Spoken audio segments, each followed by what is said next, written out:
Bonjour Valérie. Bonjour Thomas, bonjour à tous. Je suis très contente de vous retrouver pour ce 8e entretien. Euh, on commence par se représenter peut-être, Thomas. Alors, je suis Valérie Dussault, professeure de yoga et yoga thérapeute dans le nord de la France, à Dunkerque, et dans la tradition du Vini Yoga. Je crois qu'on en reparlera encore de cette tradition. Thomas, je te laisse la parole pour te Oui, présenter. donc moi je suis Thomas Dubrinquet et je suis enseignant de yoga, yoga thérapeute dans la province du Luxembourg, dans le sud de la Belgique. Également tradition Vini Yoga. Alors, j'ai réinsisté sur le fait que nous étions issus de cette tradition-là, parce que c'est une tradition qui permet de s'adapter à la réalité de la personne. Et une des applications du Vini Yoga, c'est l'individualisation. On en a beaucoup parlé lors du précédent entretien. Une autre application que l'on utilise tous les deux, c'est d'enseigner dans des contextes particuliers. Je vais te laisser la parole pour expliquer ton travail, Thomas. Hmm. Oui, mais donc c'est très juste de souligner l'histoire du Vini Yoga et de cette adaptation à la réalité de la personne. Je pense que c'est crucial de partir de là, parce que être dans l'adaptation, ça veut dire aussi qu'on a une attention particulière pour l'autre et son environnement. Et on part de là. Alors qu'on soit dans un rapport plus individualisé comme l'accompagnement thérapeutique, ou justement dans des approches de groupe, dans des contextes autres. Ça nous permet d'avoir un regard sur la réalité que vivent alors des groupes. Oui. Et quand on parle de contexte autre, enfin en tout cas pour moi, je parle des contextes liés aux services sociaux, aux institutions sociales, mais également aux entreprises. Euh, ayant une longue expérience en tant qu'intervenant social, notamment dans les détresses multiples, la grande précarité, etc., je me sens assez légitime à intervenir. Légitime aussi parce que je pense que, au-delà des outils que m'offre le Vini Yoga, j'ai aussi d'autres types d'outils à ma disposition pour mieux y répondre. Et donc, ce que moi je propose, bon ici je vais peut-être parler de ce que je propose au niveau des institutions, des services sociaux, c'est soit je m'adresse directement au public cible. Je parlais du public cible, public accueilli, les résidents, si on est dans un service ouvert, fermé, enfin voilà, peu importe. Mais donc je m'adresse à ce public, éventuellement en proposant des accompagnements plus individualisés, des séances d'initiation, des séances régulières, hebdomadaires, toujours adaptées à ce contexte-là et à ce qui est vécu, ce qui relie ce groupe, ce qui relie les gens au sein de ce groupe. Donc si je m'adresse à un public de personnes âgées, si je m'adresse à un public de personnes euh, ayant certains handicaps, si je m'adresse à des personnes justement vivant la grande précarité, si je m'adresse à un milieu carcéral, il y a quelque chose qui relie ces personnes. Et mon travail, c'est de me connecter à ce qui relie ces personnes et de pouvoir leur proposer un cheminement qui, est, qui possède ou qui posséderait en tout cas certains bénéfices. Ce que je propose aussi, c'est une approche qui est plus dédiée au personnel, notamment aux travailleurs sociaux par exemple. Et donc là, je cible aux mêmes choses, ce qui relie, mais ça peut être aussi suite à des événements particulièrement difficiles. Je pense à certaines institutions, certains services sociaux qui ont perdu, par exemple, des résidents. Et émotionnellement, c'est très lourd. Il y a quelque chose qui doit s'exprimer autrement que par la parole ou complémentairement à la parole. Et moi, ce que je propose alors, c'est aussi vraiment cette séance. Ça peut être une initiation, ça peut être quelque chose de très ponctuel aussi, mais ça peut être plus récurrent, de manière hebdomadaire ou 2 fois par mois. Enfin bon, voilà, ça c'est aussi à discuter avec l'institution. Et alors, ce qui est vraiment intéressant, alors, c'est proposer aussi, dans un même moment, une réunion entre les travailleurs et ce que j'appelle le public cible, les résidents, etc. Ça, c'est aussi quelque chose qui relie, mais qui relie encore autre chose. C'est vraiment cette dimension humaine, puisqu'il y a, il y a un lien qui est souvent aussi complice, une certaine forme de complicité entre les travailleurs et le public.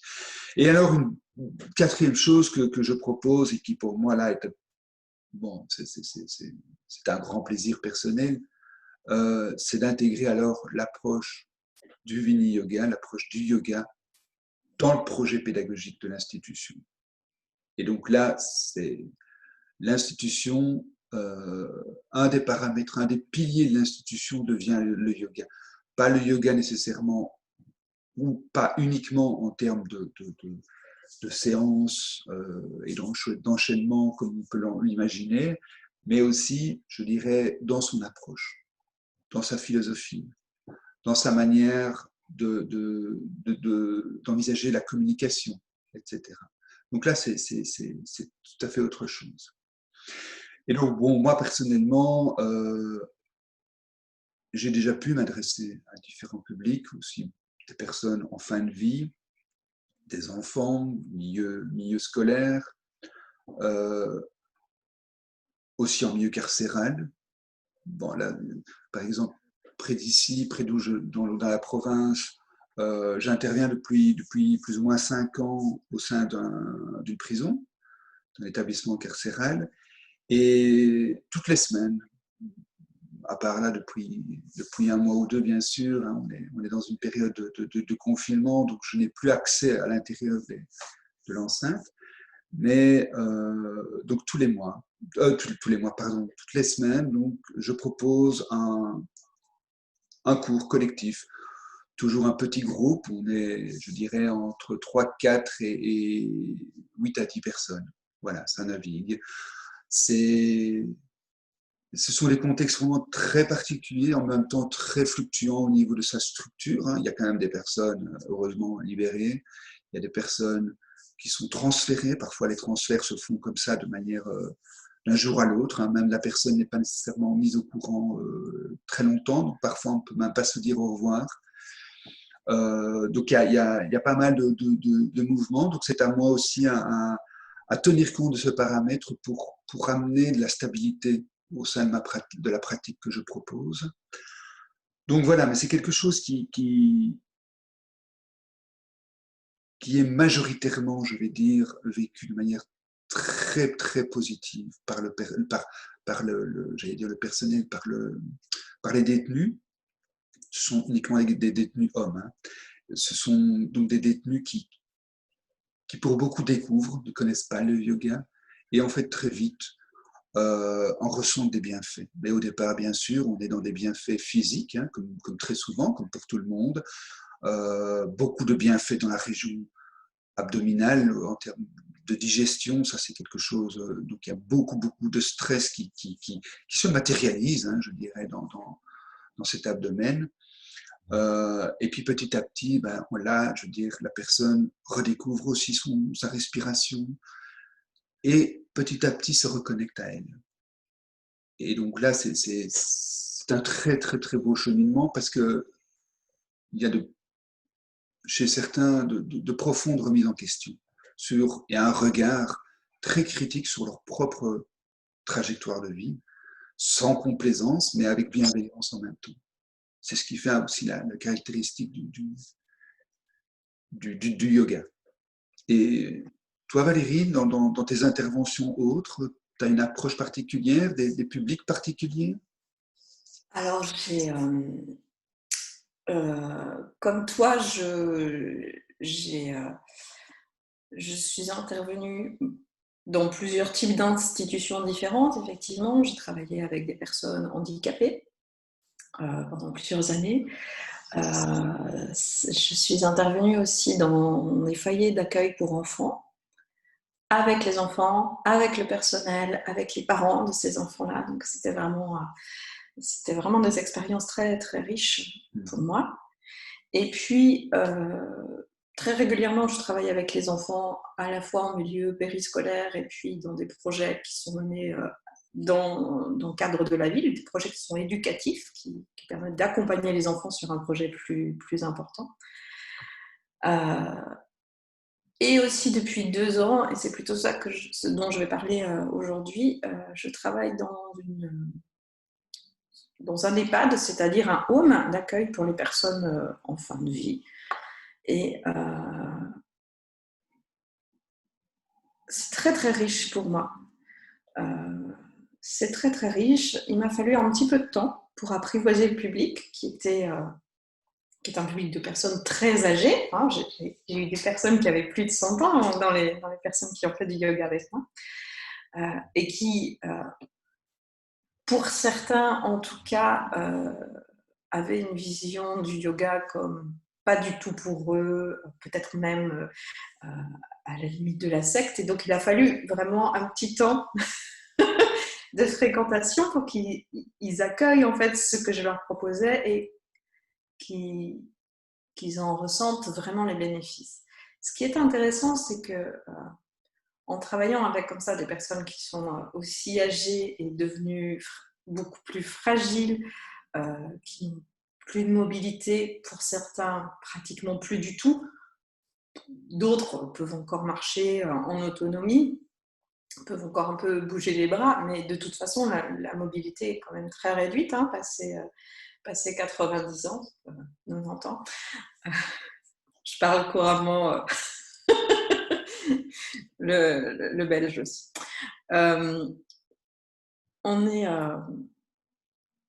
On est forcément dans une approche qui n'est pas une approche posturale. Même si, évidemment, je vais leur proposer des mouvements pour essayer d'atténuer un peu les douleurs, de fluidifier, et puis rentrer par le corps, ça permet quand même, c'est quand même une approche assez simple pour tout le monde. Je vais déployer toute ma palette d'outils autres. Donc, on va vraiment aller aborder la respiration. On va beaucoup chanter. On chante pratiquement tout le long des séances que je propose en EHPAD comme ça. Et surtout, on va être dans un yoga qui est beaucoup plus intérieur, un yoga beaucoup plus méditatif finalement. Et avec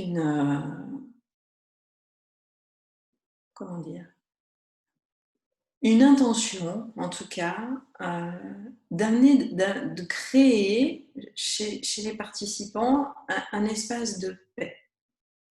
Puisqu'on est quand même dans un contexte très particulier, le contexte de la fin de la vie, et c'est souvent assez anxiogène pour beaucoup de personnes, ce qui semble assez logique finalement. Hein. Et ici, avec cette pratique-là, on arrive à retrouver pendant au moins quelques temps un espace un peu plus paisible, un espace où on peut se reconnecter à soi avec beaucoup de douceur. Et aussi, et ça c'est peut-être, ça c'est moi, on rit beaucoup. C'est quelque chose qui est très, très joyeux toujours. C'est des moments où on rit beaucoup et j'aime beaucoup aborder aussi toutes ces pratiques par ce biais-là, par le biais de l'humour. Ça permet aussi de dédramatiser certaines situations qui sont quand même assez dramatiques dans celles que je vois. Ouais, depuis début mars que j'ai pas vu les résidents, alors je sais qu'ils vont bien, ça j'en suis contente. Mais voilà, j'espère que la situation évoluera assez rapidement pour pouvoir me permettre d'y retourner et de partager ces moments avec eux, parce que je reçois au moins autant que ce que je transmets. Moi, j'arrive avec mes petits outils et puis eux, ils me donnent toute leur gentillesse,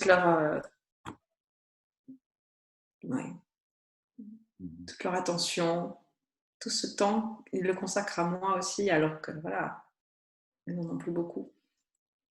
C'est très gai pour moi. Ouais, tout à fait. Et ça me donne beaucoup d'humilité, parce que ça me demande une inventivité très différente de toutes celles que j'avais pratiquées jusque-là, de pratiquer avec des personnes qui ont voilà, presque plus de mobilité, beaucoup n'entendent plus beaucoup non plus. Donc il a vraiment fallu que je crée des séances complètement différentes de ce que j'avais l'habitude de donner dans des cours de groupe. Voilà. Parce que par exemple, avec les enfants, par rapport aux adultes, c'est des cours qui sont plus intenses, plus rigolos, on bouge beaucoup plus. Mais finalement, c'est pas extrêmement différent. La différence est plus dans l'intensité et puis dans ma capacité à faire le clown qu'avec un cours adulte. Là, c'est complètement différent. Il a vraiment fallu que j'aborde les choses vraiment par un autre angle. Et ça m'a appris beaucoup. Ça m'apprend encore. Je suis très heureuse de pouvoir contribuer de cette façon-là. Et c'est une grande richesse du Vini Yoga, je trouve, de pouvoir, qu'on ait assez d'outils justement pour pouvoir travailler de ces façons-là. Oui, je pense que, enfin, si je peux me permettre, hein, je pense que vraiment, ce que j'essaie aussi de transmettre, c'est que cette approche s'intègre pleinement à la vie. Et ça, je pense que c'est pour ça aussi que c'est une approche tout à fait adaptée aux multitudes de contextes, mais c'est adapté à la vie. Et ne plus être perçu comme une activité, comme on dit souvent, extérieure. Mais c'est intérieur à soi. Ça fait partie de soi. Et je pense que c'est aussi pour ça que c'est une approche qui peut être tellement bénéfique, encore très méconnue, mais tellement bénéfique à justement des contextes où le prendre soin est important, Ouais. où la reconstruction est importante. L'approche bienveillante est importante, etc. Mais en même temps, bien sûr, le Vini Yoga, selon moi, est une approche qui s'intègre dans nos vies. Moi, souvent, on me le dit, ah, tu te pratiques tous les jours. Mais oui, c'est un rituel structurant. On a parlé des bienfaits de la routine.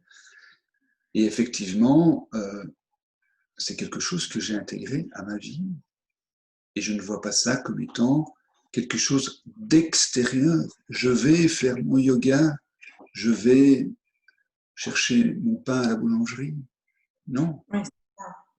Et je pense que c'est quelque chose qui, nous, en Occident, nous avons beaucoup perdu de ces moments de richesse intérieure que peut nous proposer le yoga, une pratique régulière, ritualisée du yoga. Ouais. Et je constate, oui, que c'est difficile, mais je constate en même temps difficile aussi de faire découvrir ces outils multiples qui sont adaptatifs, mais en même temps, je ressens de plus en plus d'intérêt bienveillant, d'ouverture, aussi bien de l'oreille que de l'esprit, pour intégrer une pratique de yoga dans des institutions, dans des contextes multiples, et quels qu'ils soient. Parce que je pense que oui, effectivement, et la période de confinement que l'on vit, met aussi en avant, met en exergue le besoin ou le manque, pour certains, de ces moments de connexion à soi. Ça prend place, je pense que en tout cas, des approches, on en a déjà parlé, des approches fortes, qui ont un ancrage fort, puissant, qui sont valides. Je pense que ce sont des approches qui peuvent pleinement s'intégrer dans le mode de vie. Absolument. Bon. Merci beaucoup, Thomas. Ben, merci beaucoup. Merci à tous de nous avoir écoutés. Si vous avez été intéressé par la vidéo, merci de la partager. N'hésitez pas à vous abonner à la chaîne. On vous retrouve bientôt. Namaste. À bientôt.